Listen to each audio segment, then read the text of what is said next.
Hi, this is Jamie Steinberg with Starry Constellation magazine. This is such a fascinating series, very intricate and very misleading at times as well.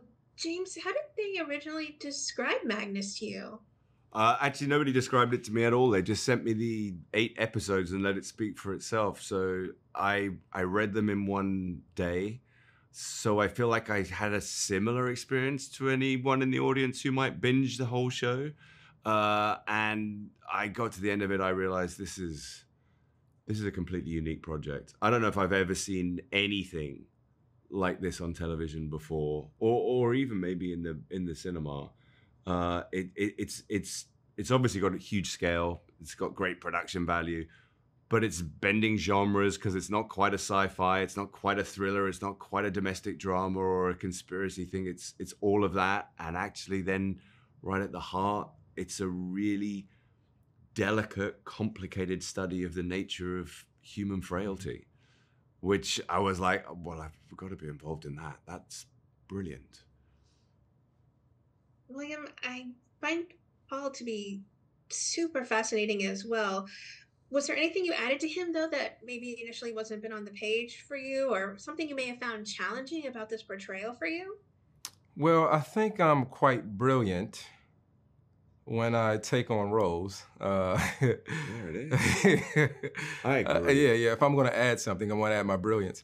No, Paul taught me a lot about myself because this is a role that you have to let go and dig deep into. He's dealing with a lot of regret, loss. How do I bounce back? He's depressed at times. He's up at times. You know, the only good moments he was having, without giving any spoilers, like working on something that can change the course of humanity, and now that's ripped from him. So he's trying to figure things out, and now I'm thrust back into family life, and how do I connect? And Peter Harness did a great job of using these scenarios to really talk to the viewer. What are you struggling with? What are you depressed about? What's grieving you? And how are you still holding on to things that you haven't let go of? And that makes for great television. Certainly well described as well. This series is a thrill right through and through, start to finish.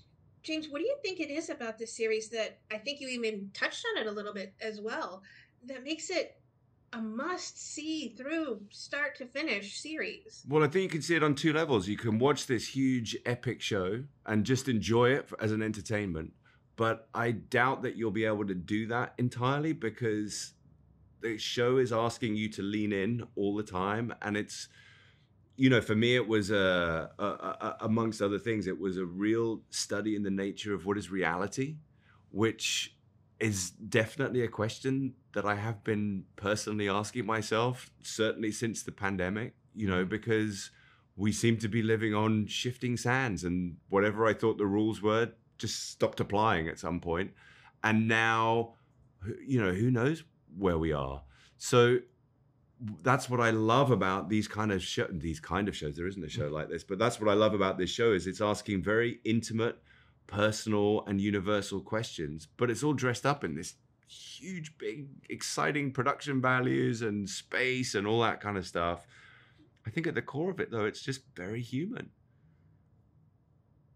And each of you play such an intricate part in making this mystery from start to finish so fascinating and unable to know from one moment to the next what's going to happen in a scene, let alone an entire episode. Right.